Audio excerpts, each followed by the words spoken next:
The thing about it, though, in the 90s, it seems like that period, everybody was growing up so fast. Yeah, 1,000%. Life was just totally different. Yeah. But let me ask you a question, going back to what you said your mom shared with you. Yeah. Because obviously, that's something that still sticks with you today, because that's one of the first things you said when we started talking. Do you think that that's something she probably should have shared with you? I don't think she should have shared it with me, no, because it scarred me for a long time. I mean, now I fully believe that the good, the bad, the ugly, everything happens for your greater good, and so that information has made me stronger. But I think in hindsight, I'm like, I could have did without it because I feel like my mother's telling me that I wasn't supposed to be here. The news is telling me I'm not supposed to be either. They're saying that, hey, all black, we're super predators, right? Black boys are gonna, I'm gonna be dead or in jail by 21. Welcome to Coinology, the podcast. Hey, and welcome to another episode of Coinology. And I'm here with none other. Can I just say none other than Mr. Ash Cash in the building? We in the building. Yes, in the Big Ebony, Ash Cash, and Big Ebony. I got kicked out in the first grade. I was 6 years old. What am I doing fighting? Like, I can't, my son is 10 right now. I cannot fathom but anything your son's that he would do. lifestyle is totally different. 1,000%. Right? So but I couldn't even fathom, like, him getting in trouble to get kicked out of school. But I got kicked out in the first grade. I got kicked out in the 5th grade. I got kicked out in the 9th grade. I got expelled in the 10th grade. I had to do the 10th grade all over again. So I was one of those kids. I was like what they call at risk. I was definitely at risk. I've definitely done enough things that I could have been like I should have had a felony by now. Okay. Is what I'm saying. Okay. So what do you think was the premise of that? Anger and environment. I think my environment, I grew up in the 90s, in Harlem, home of the hustlers, and all I'm seeing is drug dealers and stick up kids and ball players and rappers, and so, we see the fast life in all facets of life. So I want that. And then, we also grew up in a era of mass incarceration. You got to think when, in the 90s, in the mid 90s, where mass incarceration happened, all of our OGs are taken from the neighborhood. So now you got young kids. Like, I was an adult early, right? Like, this is relative, but I broke my virginity. I was 11 years old. I'm sexually active at 11 years old, right? So by 11, by 12, I'm an adult for real. I'm raising myself. Was she an older woman, your age? Or? Yeah, she was older. She was older, and she was the aggressor. So that that's. Yeah, she was older. People don't talk a lot about that. Yeah. She was babysitter or just so a neighbor, and it was almost to the point where, like, I didn't know what was going on, and she came to my house, like, we were neighbors, so she would come to the house all the time or whatever. Like, I hung out with her brother, like, it was just we were in and out. And then one day she came into my room and she had a sundress on, and she's like, lift her dress up, and then she was just like standing there, and then I was like, I didn't know what I was confused. So she like, you just gonna stand there? What you gonna do? And then at that point it clicked, like, oh, like, we're supposed to, and that's how. And how much older was she? About 2 years. Okay, so she wasn't like she was 10 years older. No. Okay. She was still a young girl herself, which I believe, obviously she had plenty of. The thing about it, though, in the 90s, it seems like that period, everybody was growing up so fast. Yeah, 1,000%. Life was just totally different. But let me ask you a question, going back to what you said your mom shared with you. Yeah. Because obviously that's something that still sticks with you today, because that's one of the first things you said when we started talking. For sure. Do you think that that's something she probably should have shared with you? I don't think she should have shared it with me, no, because it scarred me for a long time. I mean, now I fully believe that the good, the bad, the ugly, everything happens for your greater good. And so that information has made me stronger. But I think in hindsight, I'm like, I could have did without it. Because I feel like, I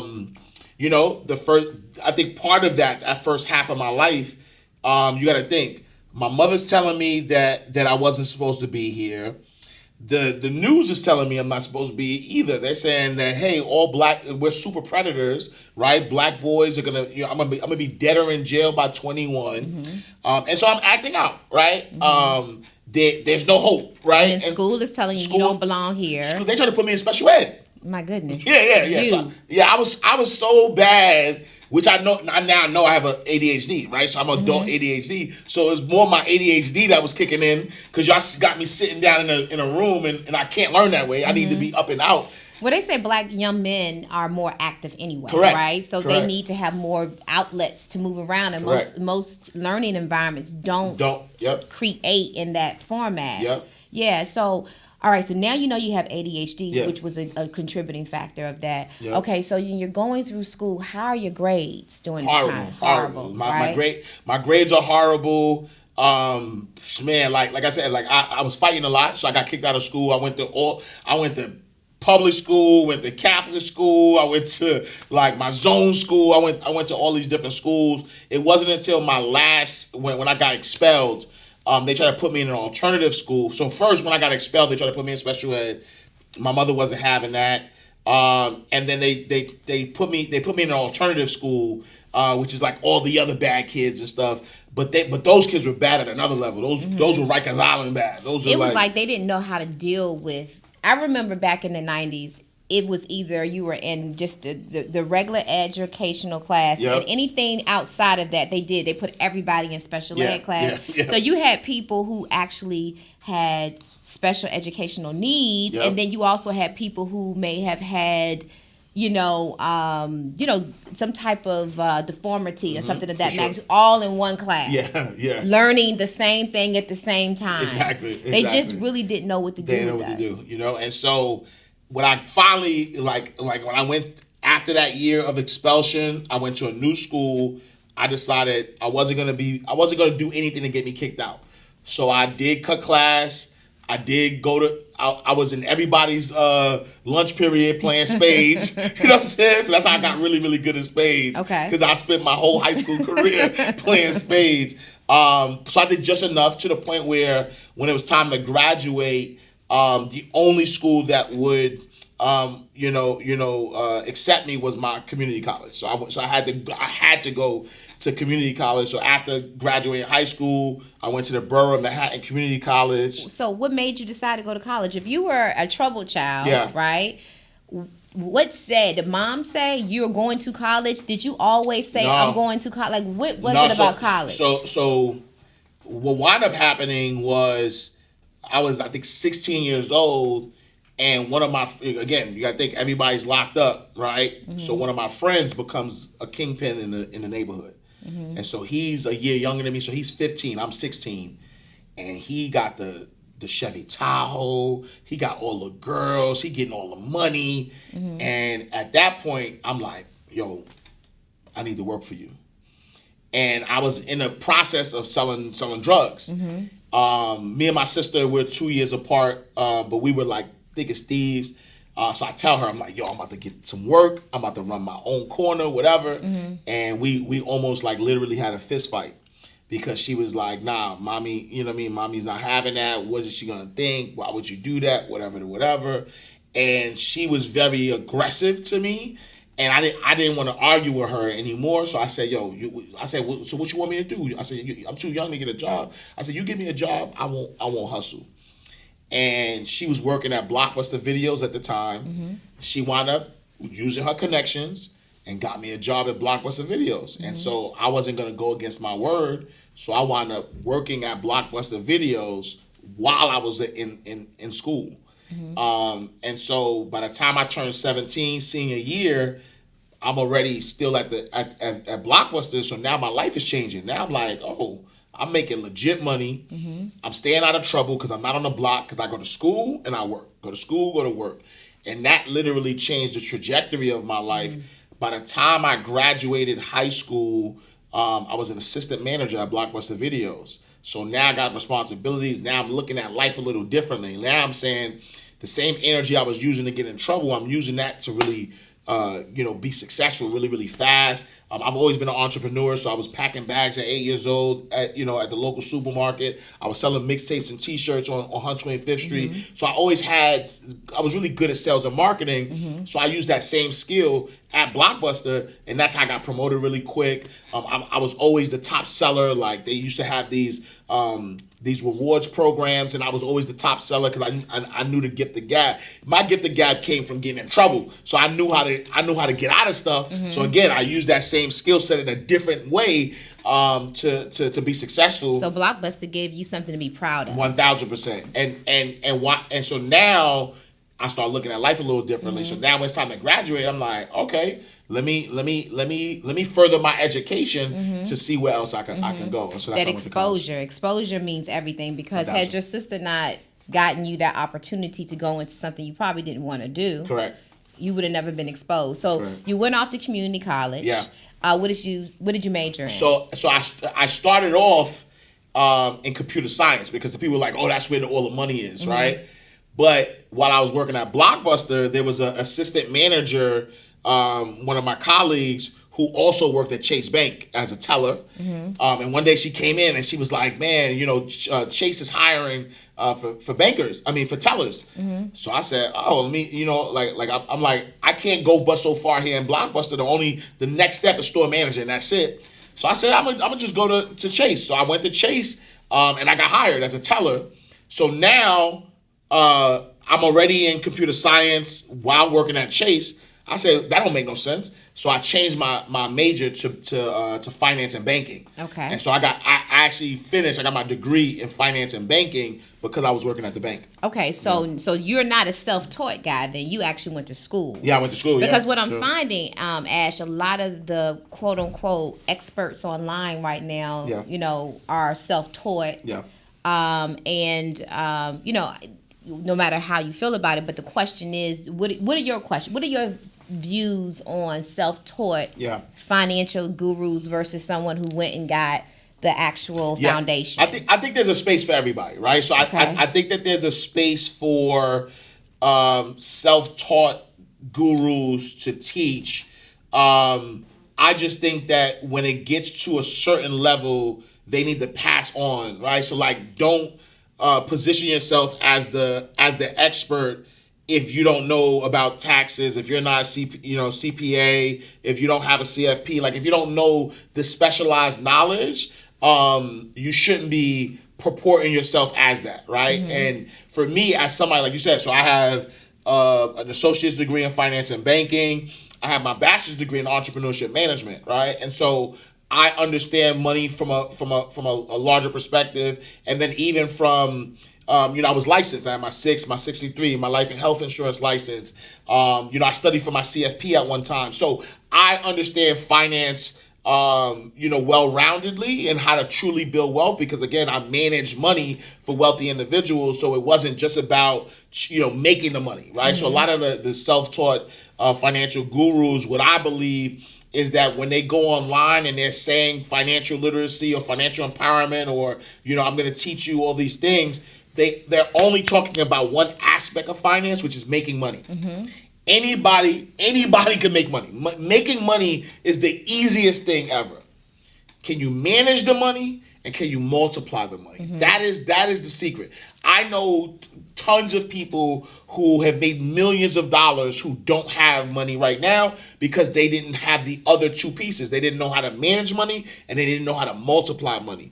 And so I think that it does our community a disservice when these financial gurus are saying, I do financial literacy, but the only thing they're teaching is that one aspect, which is making money. Because what happens is there's so much money. It's like you talk about COVID. There was so much money that came into the black community during that time, but it all left, right? Majority of it left. Why? Because we weren't taught properly by the right people how to manage that money and how to multiply that money. Do you think that's planned? Do you think that's on purpose? No, I don't think it's on. I don't think it's on purpose for our community. Okay. And the reason why I don't think it's on purpose for our community because it's not exclusive to our community, right? Which is why I, as a young black man, is managing the money for a white guy who's a multimillionaire. Right? There's doctors that don't know nothing about money. There's lawyers that don't know anything about money. And so it's not exclusive to us as a people. I think that's the way the system is set up, period, for the United States of America. So in America, so I prime example, they've trained us so much that we get afraid when we hear a recession. Oh, it's a recession coming, it's a recession coming. Recession doesn't mean anything else but 2 consecutive quarters of non-growth, meaning people aren't spending money. So if all of us in America say, you know what, I ain't gonna spend no money no more. I'm gonna save my money. I'm gonna be responsible. I'm gonna save my money. I'm gonna spend less. Guess what's gonna happen? The country will go into a recession. It don't mean we're being irresponsible, but they're going to make us be afraid. And think about it. When they give us stimulus money, when they give us money, they're telling us to spend. To spend, right. Right? Because they want us to circulate the dollar. They want us to stimulate the economy. The stimulus check is to stimulate the economy by going out and spending money. So it's for everybody. It's not just our community. It's just not our community. Let me ask you this. But even though it's not just for our community, we're so far behind, though, that when we do get an opportunity to make the money, we could catch up and close that wealth gap if we learn how to manage and multiply money. You said a few things I want to make sure to capture. Right now, in the midst of where we are in the time that we're filming, so I don't know where we will be when this airs, but right now we're in a very unique time in United States history. One in particular with the Big Beautiful Bill, right? Yes. I hear from when the Big Beautiful Bill was first introduced, there were a large amount of people, Ash, that felt like this is an opportunity for entrepreneurs to make a lot of money, right? As time has gone on and where we sit right now, there's a huge fear because we have the government shutdown and we have a large amount of people who are going to go without their government subsidies on November 1st, which means it's going to be a ripple effect. So right now, there's a lot of discussion around like the healthcare system, the financial systems, and so forth, that the Big Beautiful Bill is a bad thing for America. With you being a financial expert, what are your thoughts? Is it really truly a bad thing for America? Yeah, so I think that it is a bad thing for America if things remain status quo, right? Meaning that if we continue to manage money the way we manage money and we have the reliances that we have, so relying on government entity, relying on that to pour money into businesses and things of that nature, then yes, it will disrupt everything. It will have a trickle-down effect because that money not going to the businesses like it usually would go would now disrupt how those businesses spend with other entrepreneurs and other people, right? But I say this. I think what we need to take into account, though, is let's pay attention, though, to where is the money going, right? The money doesn't just evaporate. So if the money's not being spent in this way, where is the money going? Well, they say that this president is going to be the biggest holder in cryptocurrency, right? And so a lot of what I actually believe, a lot of the laws and a lot of the protests, a lot of that stuff are distractions so that we won't see where the money is going. And so if there's such a big push on cryptocurrency, why aren't we investing in blockchain technology? Why aren't we investing in companies that focus on... Because they don't understand it. Right. And that's why it's incumbent of us, financial educators and people who understand, to say, hey, now is the time to not rely on... So my thing is this, right? The best way to manage money is to change your relationship with money. Instead of working hard for money, money needs to work hard for you. What does that mean? That means that pay attention to where the money is going, and we have to invest, right? And so if the only way we're making money is through our businesses and we're not putting money in the actual markets that move the economy, that's why we're behind, and that's why we lose. Because I don't care what the economy looks like, if I invest my money in the S&P 500, right? Which is an index fund, which is the top 500 companies of the United States.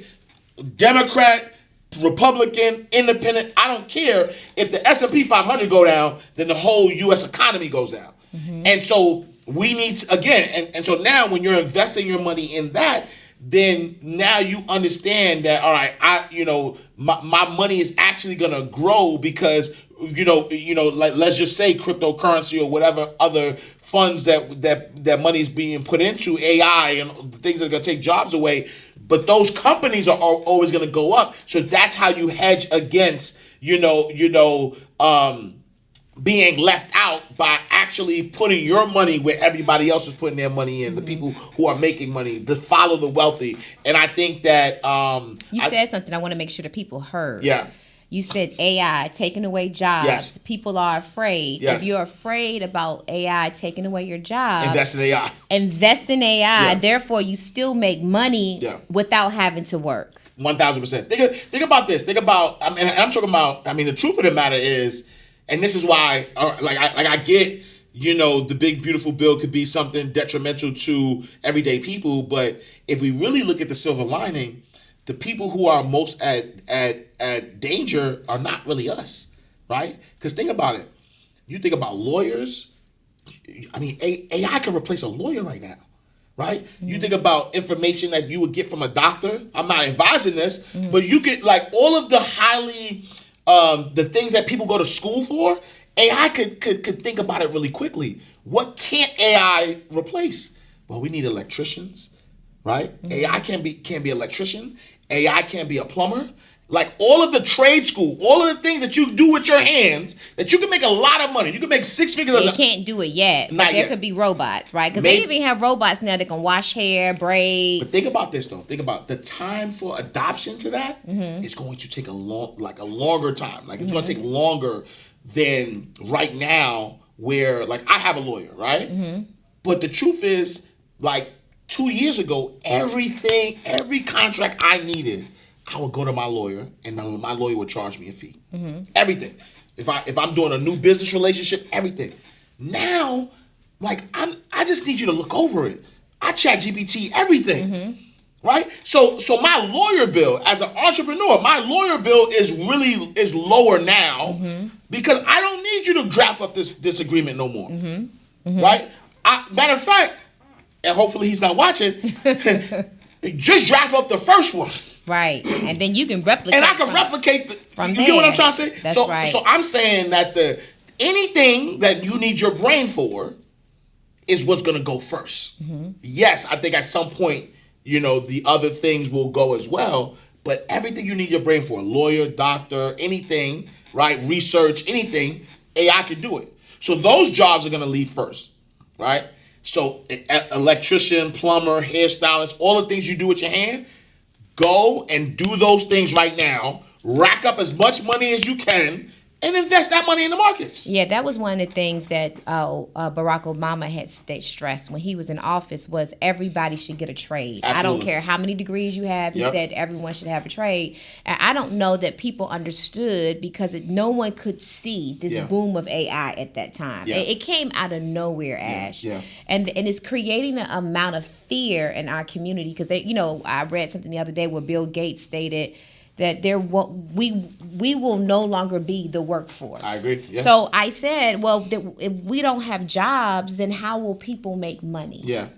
How are people? I honestly believe that we're entering a space of the haves and the have-nots. Mm-hmm. Period. Mm-hmm. I think that the people who learn how, all praises due to God, by God's grace, I have no worries whatsoever about money. Why? Because I know how to multiply money. I have my money in the markets, and so I don't care what happens with AI because I am investing in all of the companies that are going to go up with AI, right? And so now I don't have to rely on my physical labor to enjoy life. How do you know which companies to invest in? Do you spend a lot of time studying the company in particular that you're going to invest in? So I invest in the major companies that I know are not going anywhere. So I'm talking my Apples, I'm talking my Microsofts. I'm talking my Googles. I'm talking my Walmarts.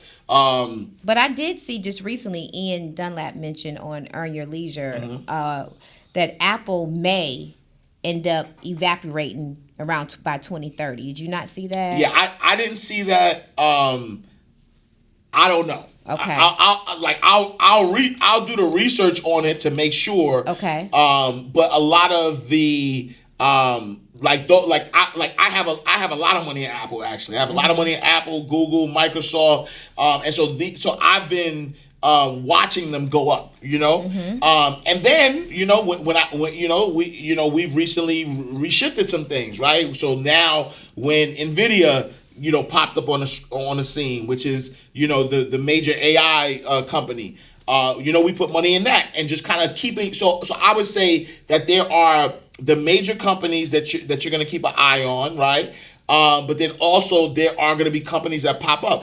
I don't suggest anybody that's just getting into investing to invest in individual stocks anyway. So me, I So would. what do you suggest for them? Index. So what I stated earlier. Invest in the S&P 500. Invest in the Dow Jones. Invest in ETFs, electronic trade funds. Here's the thing, right? If you're going to invest in the S&P 500, the S&P 500 is the top 500 companies in the whole United States of America. So it includes so if one company goes up and another goes down, you're mitigating your risk, right? And so I would say to start off, make sure you have money in an index fund because that way it's spread out. Your risk is spread out. You don't have to worry about a company evaporating and going up and down. Your portfolio will be balanced. But then when you get I believe I'm a sophisticated investor, and so I could look at an Apple, I could look at a Microsoft, I could look at a Google, I could look at an Amazon. I didn't mention Amazon before, but Amazon is another one. I could look at these companies and I could say, all right, I know that these companies I believe that these companies are going to go up and continue to go up. So I'm going to put my money in there. So I am going to watch it though. I am going to see all right, are there opportunities for it to go down and shuffle if I need to? But overall, I'm comfortable with my long term. Okay, so everyday middle class person working today, working a job, and there's uncertainty as they move into the next year. What is your advice for them right now? I mean, in reality, because I think when we say invest, but they don't know where to start. Yeah. Should they go to a wealth advisor? What do you advise for them to do? Yeah, so I would first and foremost say, look at your budget and cut back on all non-essentials as soon as possible, right? Anything that you are spending your money on that you don't have to spend your money on, I would pull back on that ASAP. One of the reasons why I would do that, because I do think a storm is coming, right? I do think that when you think about, this feels like right before COVID. Like right before COVID, there was this moment, you know what I'm saying? Towards the end of 2019, early 2020, where it just was weird. All this stuff was happening, protests, riots. It was a lot happening. And then the axe came down, right? This feels similar to that. It does. I do feel like from an economy perspective, something's going to happen. I don't know what that shift is going to be, but something's going to happen.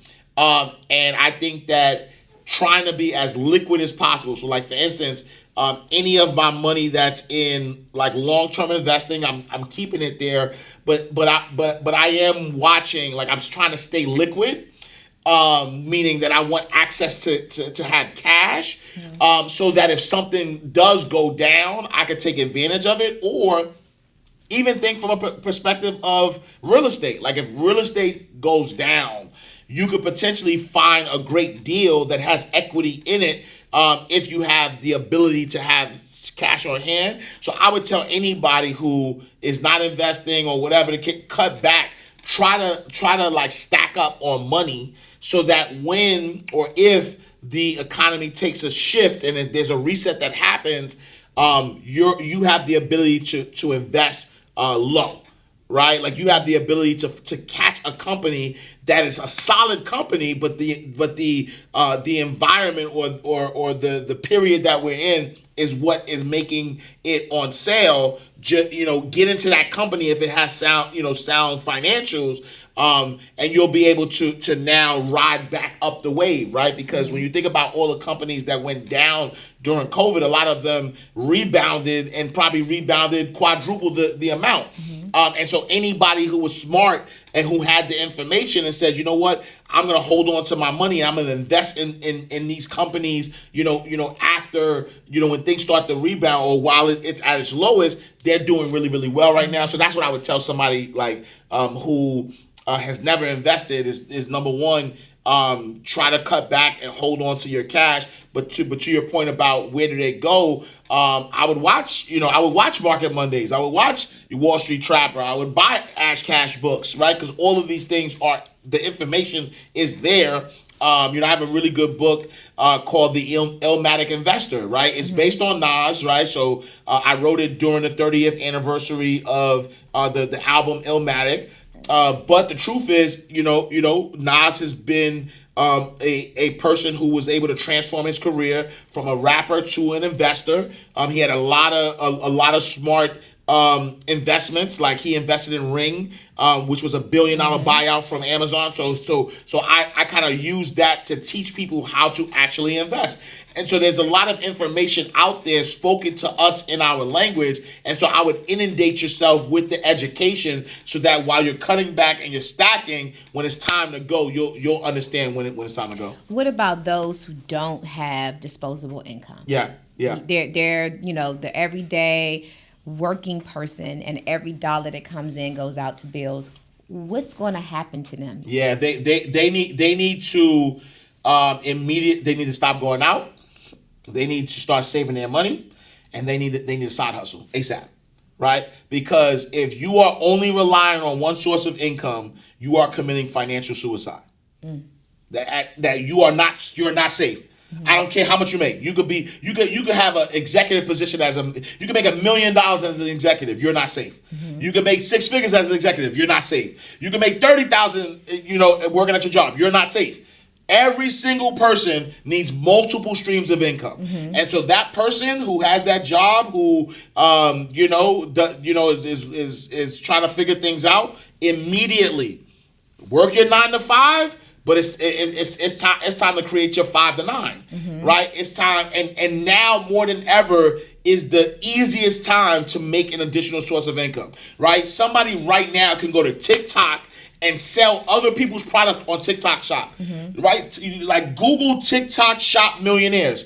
There are people literally who have no products or services. All they do is go online and sell other products and services, and they're making a lot of money off of that, right? So if you don't have a creative bone in your body, well, go on TikTok Shop and start selling on TikTok. If you're somebody, you're an executive or somebody that works a 9 to 5, and you obviously have a skill set. That skill set is why your 9 to 5 is paying you right now. Well, put that skill set into a product or service, right? Like I help entrepreneurs, coaches, small business owners write books that create 6 or 7 figures. Well, write a book, right? If you're a manager right now and you're great in organizational strategy, well, you need to brand yourself as the organizational strategist, right? You need to write a book about how you can help other small business owners and other entrepreneurs or other corporations, better manage their organization. And I love the fact that you automatically alley-ooped into the books. Yes. Because I was introduced to you on the financial side of the house. I remember sitting back watching your podcast, and I was like, one day I'm going to be on there, right? And that's something people sit back and they say, I'm going to be on there. Yes. And then I saw you took some time off, right? Because I noticed that the In the Vault went away for a while, right? And then you came back, and when you came back, you introduced yourself now as the go-to book publisher, right? Why books? Yeah. Why publishing? Yeah. And what makes your book publishing company different from everything else that's out there? Yeah, that's a great question. So for me, I only teach what I know. So I never teach out of theory. I never do anything that like sounds good and I'm like, oh yeah, I can make money from that. I always teach them what I know. And so my first time, like when I left corporate, I was, easily making, 6 figures from contracts and things of that nature. But the first time I made 6 figures from books was 2018. Okay. I wrote a book called The Wake Up Call, Financial Lessons Learned from 444. So Jay-Z came out with the 444 album. Everybody thought that it was only about him cheating on Beyonce. That was only 20% of the album. 80% of the album, he's talking about financial literacy. He's talking about credit. He's talking about wills, trust. So I wound up writing a book based on that. It went crazy. Like I was on everything. Billboard magazine, Success, Yahoo Finance, Money magazine. Like it went crazy. And then so from that book, people would book me for speaking engagements. People would, I started doing online courses in 2018. So I had online courses. I had content marketing where people would hire me to represent their brands and things of that nature. And from that moment, I said, wow, right? Yes, I'm a finance guy, and I'm always teaching people to have multiple streams of income. And by that time, I think The Wake Up Call was probably like my 7th book or something like that. So I had already known the power of books to get me on major stages and television, radio. So I knew the power of books. But once I was able to monetize it, I said, wow, there's something to this. But how do you earn 6 figures? Because it's hard to earn that type of money selling books. 1,000%. So I have a philosophy that I call the 4 E's. You need an entry-level product or service. You need an examination-level product or service. You need a elastic-level product or service. And you need an exclusive-level product or service. Your book serves as the entry-level product or service. This is the top of the funnel, if you will. That's the thing that makes people know, like, and trust you. And then your goal is to get them down the funnel to all of the different other products or services. Your examination-level product or service now becomes your speaking engagements, your keynotes, your programs, your courses, right? Your elastic-level product or service becomes your continuity program. So now you create a group. Now, elastic means they keep coming back. So you create something that people are willing to keep paying you over and over and over again to keep coming back. And then lastly, your exclusive level product or service is that high ticket, high value program that you offer where you can help somebody get a solution for whatever, for a high ticket price, right? And so let's just say if my goal is to be a financial advisor and I write a book on financial advisement, I have a course on it. I have a group coaching program where I coach people on a weekly basis, which is my elastic. And then if somebody wants me to be their financial advisor, business consultant, one-on-one, then I might charge them, let's say $10,000 a year for them, for $1,000 a month for them to work with me. Well, that is that ecosystem. And so while it might take, let's just say, 50,000 books to make, to sell 50,000 books to make, good money. But if out of, let's just say I sell 1,000 books, because the average author sells 1,000 books. Imagine I sell 1,000 books. But if I have all of these other pieces, if I'm able to get 100 people, that's it. If I'm able to get 100 people to buy my $10,000 program, I now made $1 million. But let's talk about in today's market. Yeah. Those last 2 E's are in trouble.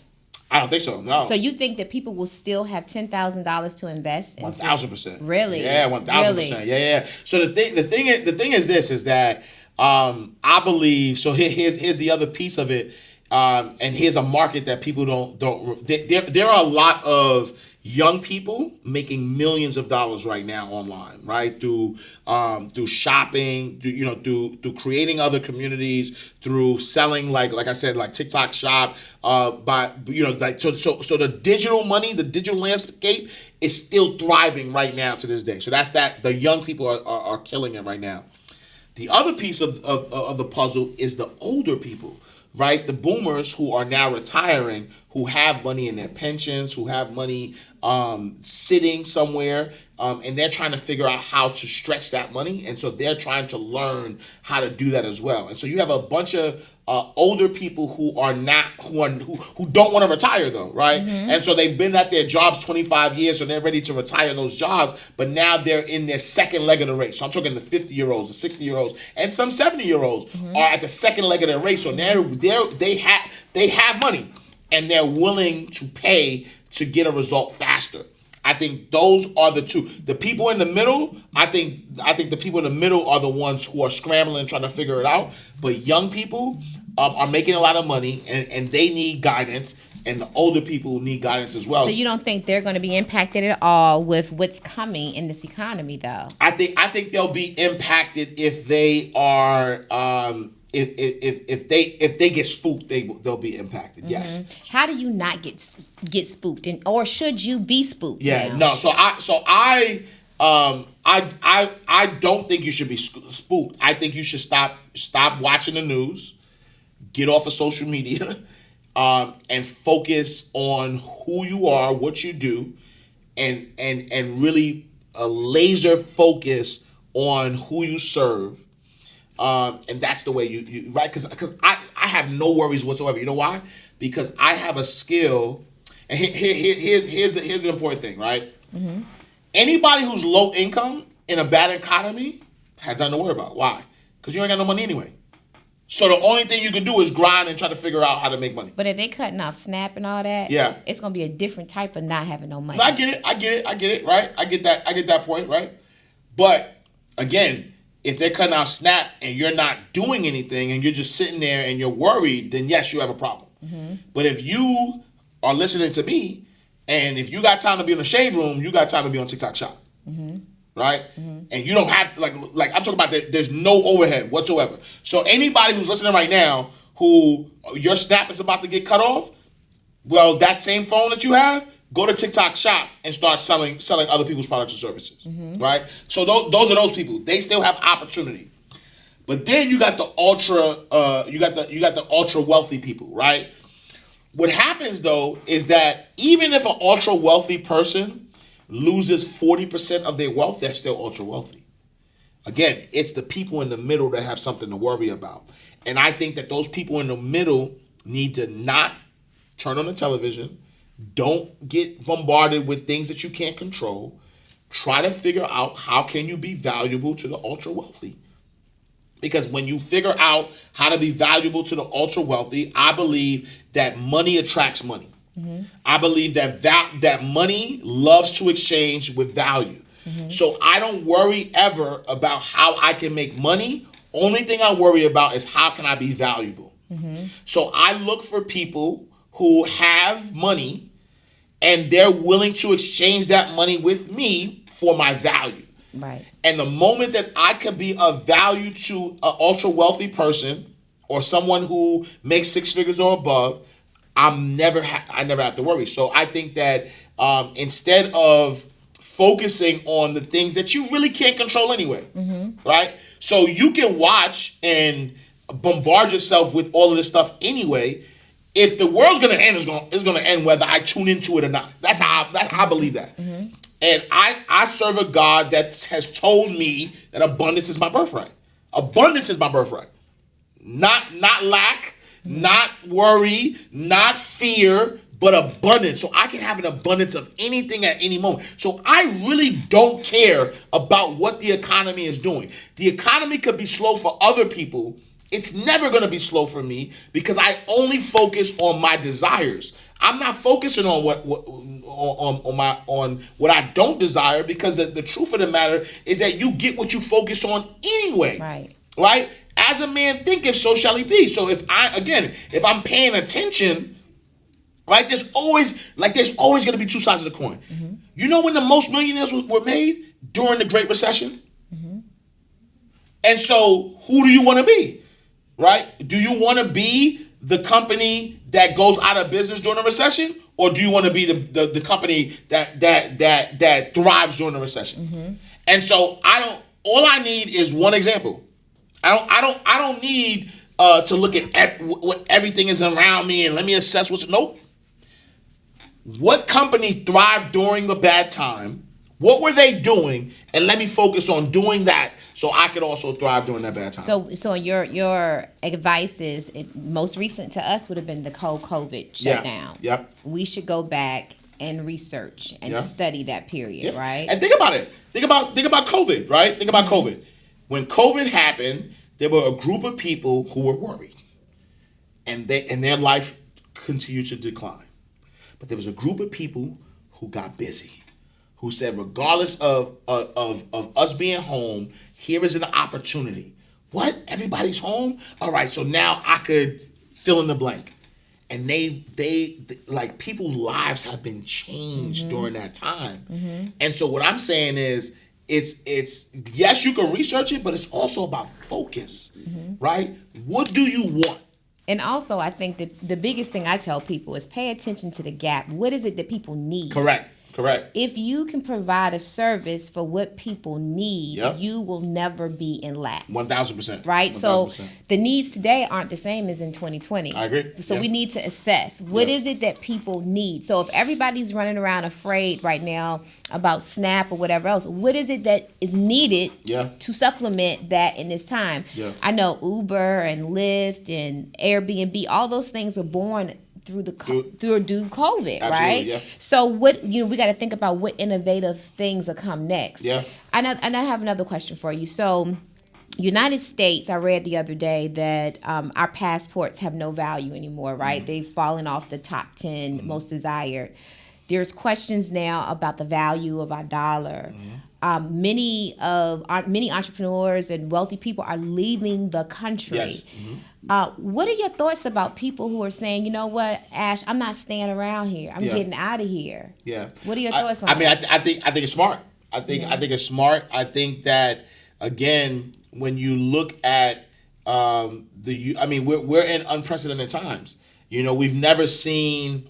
I haven't seen in my lifetime, because I'm sure, during the time of like Reconstruction, or when they were, the Confederates versus there was always turmoil. But I know in my time, I've always seen or heard of a United States of America, right? Regardless of Republican or Democrat, that the president was always trying to unite us. We're at a point where even when there's opportunities to unify us, the current president is not unifying us. There's always a division, to the point where it almost feels like intentional, right? Like they're being intentional about the divide, and so there's a lot of chaos. I agree that there's a lot of uncertainty, and so if you have the means, like I know a lot of my entrepreneur friends have gone to Mexico, Puerto Rico. I have a friend who just bought a property in Thailand, Bali, like all these different places. And again, we live in a space that you don't have to be home, right? You don't have to be in the United States to make money, right? You can, like, I am a firm believer in digital income. Like, you can make a lot of money online if you know how to serve people, right? Through your books, through your courses, through your group coaching program, through your one-on-ones, you can make a lot of money. And that's the other piece of it, though, too, is that a lot of us are only focusing on the United States. But think about all of the other people that are making money internationally, right? There is a big expatriate community in Dubai. And in Dubai, there's people that make a lot of money. A lot. And so imagine, creating products and services, and you service the expats from that are living in Dubai, right? So you can open up your mind, and really, because of the internet, because of AI and technology, the world is smaller now. It's not as big as it was before. Like, you don't have to be in the United States in order to thrive. I know my wife and I have always talked about leaving the U.S. We have two small kids, so I'm almost certain, though, if my kids weren't in school and they weren't, if they were older, that we probably wouldn't be here either. So wow, and that's something, because there was a time when everybody's dream was to come to the United States of America. Now everyone here is trying to get out of here. And think about it, though. I mean, I know for me, I've traveled to different countries before. And even as a black man, I feel safer in a lot of other countries. Like I get treated better, in other countries. And so for me, I'm saying, why would I stay, even as a person with means, why would I stay in a place where I'm being tolerated? I want to go where I'm loved, especially if I have money, right? And I could the cost of living, right? Like one of my friends went to Thailand the other day. His whole meal was $7. It's crazy. But I'm gonna ask you this: have you ever been to Dubai? I haven't, not yet.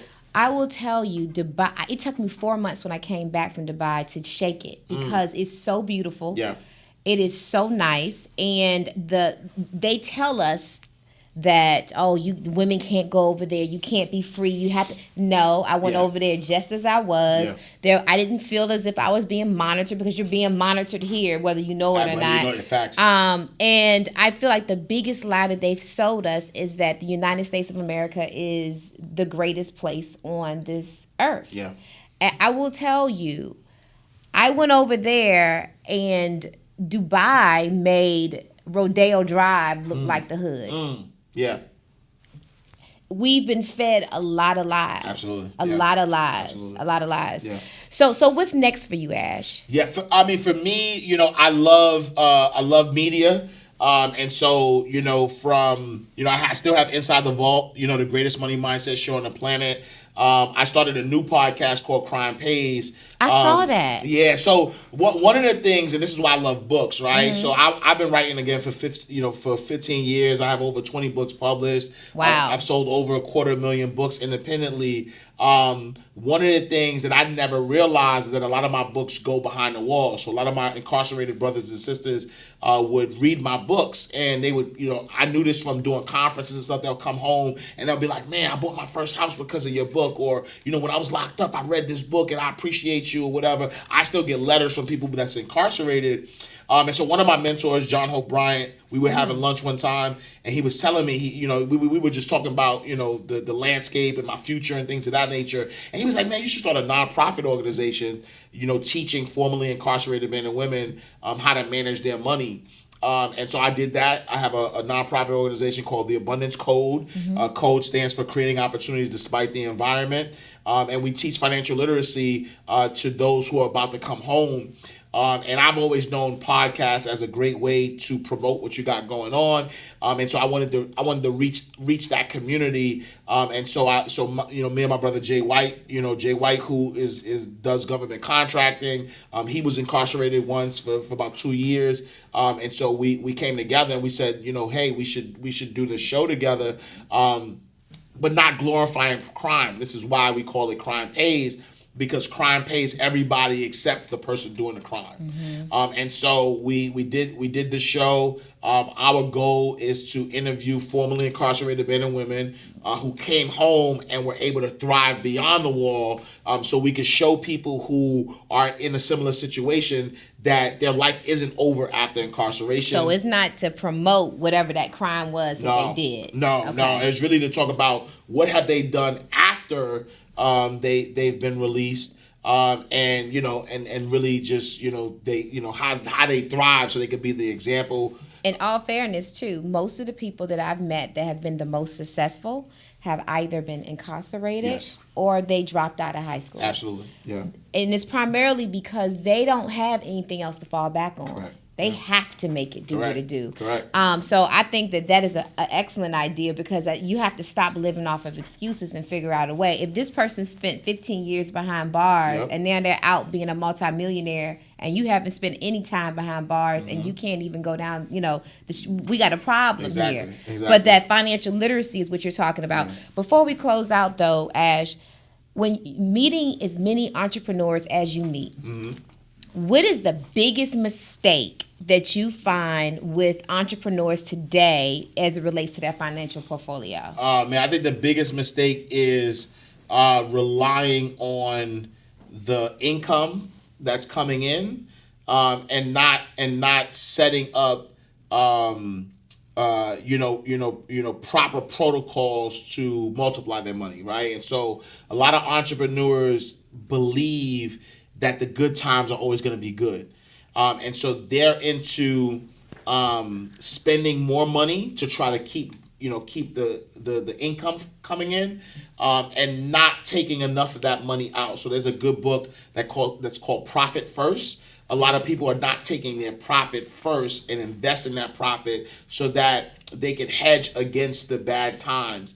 And even myself, like there was a time where, right after COVID, I was making millions of dollars, and you get stuck on, man, I'm making all this money, I'm going to make this money forever. And the rude awakening comes in, and it's like, oh my God, this stopped abruptly, and then now you have to readjust things quickly. And so I think that most entrepreneurs they have to have a percentage of money that comes in to go. So regardless of how much money comes in, let's just say if your percentage is like everything that comes in, I'm gonna take 20% of that and I'm gonna invest it. Well, if you make $1 million, then it's the 20%. If you make $20 million, it's still 20%. And I think we need to have a consistency on how we manage our money instead of just doing it based on the income that's coming in. And is a house an asset? So it depends, right? And so I think a house to live in is not an asset, right? Because a house to live in is immediately a liability because you're not making money from that house, and now you have to take money from somewhere else in order to pay down that house. But if you buy a house and you are renting it out, and you become a landlord, your tenant is now paying you, and that becomes an asset. So really, a house is an asset depending on how you decide to use it. Same thing now when some people have made cars into assets because of this whole Turo thing. Correct. So at one point it was always just a liability. Correct. I mean, Ash, this is amazing. This is amazing.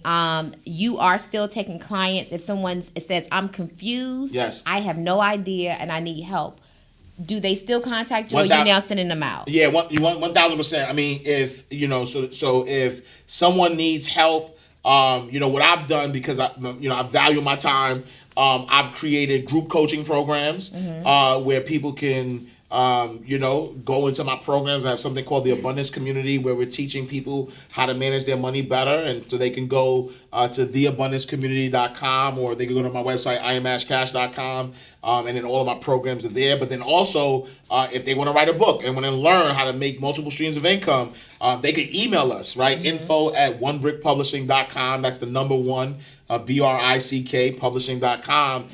And then we can, we can help them. Because you asked earlier, like, what differentiates me as a publisher from other people. And the truth is that I'm not just a publisher. I'm a book monetization expert. Right? Meaning that I'm not just going to publish your book. I'm going to teach you how to make multiple streams of income from it. So that's the beauty of my background, right? Being somebody who understands money and who has made money from publishing.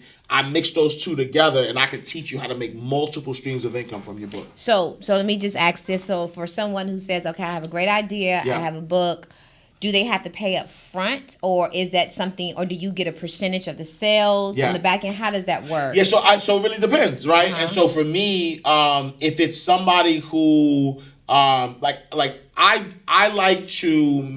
want you to make the most money from it, right? And so most people pay me up front, but they own the IP. So they own the book, they own the courses, they own everything that we created for them. And so let's just say somebody pays me between $10,000 to $25,000, and they paid me up front. What happens is with 10 clients, you can make six figures. You'll make your money back in like 2 clients, but now this is an asset that you own for the rest of your life, right? And I never get any PC from it. There are situations where somebody needs more help, right? And so now they're like, nah, Ash, I want you to help manage this whole process. And so we might take a fee up front because we don't want to do any, my time is money, right? That's right. And so we don't want to do all the work, and then you decide, hey, I don't want to do this anymore. So we will take something up front, but then potentially work out something on the back end where we can help, promote and help, guide you, and then we'll make money on the back end. So it really depends. And so if anybody's interested, they can email info@onebrickpublishing.com. And then based on their situation, but it has to make sense, right? Because I know I come into the game with, a certain amount of knowledge, right? But also a reputation, right? So people who I only interview the best of the best on my show, you know what I'm saying? And so part of you being a client means that, hey, I could co-sign you, I could put you on the show, I can introduce you, there's relationships I can help you make. So there's a lot of things that kind of come with us working with somebody. So we can't work with everybody. So it really depends on the case by case. How many do you know me take a year? Ooh, I mean, thank God for AI. There's a lot we could do. So anywhere between 40 to 50 per year. Okay, so they have an opportunity, right? 1,000%, they have opportunity. I think the biggest thing is don't be afraid. If you think, oh, I heard 10 or 20 and I'm afraid when I hear that number, at least just email first. Absolutely, yeah. Talk with you, see what makes sense. I'm sure if it's something that really makes sense, it's jumping. I'm sure you'll make it do. Oh yeah, 1,000%. Like we have deals. Like I have a deal right now with a young man that I know is going to kill it. And actually, I didn't take anything up front. It's really just kind of helping. So again, it's on a case by case basis. I think the most important thing is just being coachable. You don't know what you don't know. And usually, if you have something in you and you're willing to do the work, it's gonna work. Yeah. I think that's amazing. This has been an amazing conversation. Yes. Amazing, because my whole goal now, Ash, is about educating, but also trying to remove the fear. Yes. And lastly, helping people to navigate. Yes. Because it's one thing to know about it, it's one thing to be afraid, but what are you going to do now? Yeah. Right? Yeah. So now we need to navigate and move into the other side. And I think if you have a relationship with money such as you do, the fear moves. Yes. It removes itself. You can live anywhere in the world. 1,000%. It doesn't, your location is not dependent on anything, and you can move freely. Yes. And that's really what I believe God's gift is for us. I believe God's gift for each one of us is peace and freedom. Yes, I right? agree. All the, the Bentleys and the Lambos and all that stuff, that is not really the gift of God. I agree, yeah. So thank you so much for coming out today. I thoroughly enjoyed this. Yes, thank you. And we'll see you next time on Coinology. Can't keep a little model hands off me. Both in the club, high singing on P. And I wish I never met her at all. It gets better, ordered another round. It's about to go down. Got 6 model chicks, 6 bottles of Chris. 4 billionaires, got weed everywhere. What do you say? Leave you in your Chloe glasses. Go somewhere private where we can discuss. You think my hair got longer for real?